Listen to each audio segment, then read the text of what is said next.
منتخب اسبانيا عمل اللي ما عملوش الزمالك، بيجمع اللعب ناحيه الشمال علشان يفضي لامين يامال ناحيه اليمين، فبيجيب منتخب بلغاريا كله هنا، فتروح الكره لامين يامال 1 على 1 لعبته، والهجمه دي هي اللي هينتج عنها الهدف الاول المبكر لاسبانيا في بلغاريا. تاني الكره بتيجي من الشمال لليمين عشان الزحمه تبقى في الشمال، وهينتج موقف 1 على 1، وكمان مش هنديله الكره في رجله، لا هنديها له في المساحه فيروح ويسجل.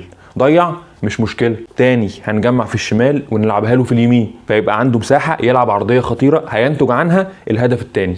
فاكرين قلنا ايه قبل كده؟ خوان الفينا مش محتاج انك تديله الكره في رجله وتوديه 1 على 2 و3 و4، انت كده بتستنزفه بدنيا، وعلى ما يوصل لمناطق الخطوره هيكون البنزين خلص، وكمان ممكن تعرضه للاصابه. لكن خوان الفينا محتاج انك تجمع اللعب في الجبهه الثانيه، فيفضل هو في ناحيه اليمين، فتغيره له الملعب في الوقت المناسب. عشان كده هتلاقيه هنا بيرفع ايديه وبيطلب الكوره ومعاه مساحه كبيره في 1 على 1، لكن ما اتلعبتلوش. لكن ده بقى اللي حصل في الهدف اللي سجله، راح كان مطلوب منه يعدي من واحد بس ويعمل فينش متقن، فسددها قويه ومركونه. قارن بقى الفينش ده بالفينش بتاع ماتش المقاولين لما رقص 1 و2 و3، هل قدر يعمل فينش متقن؟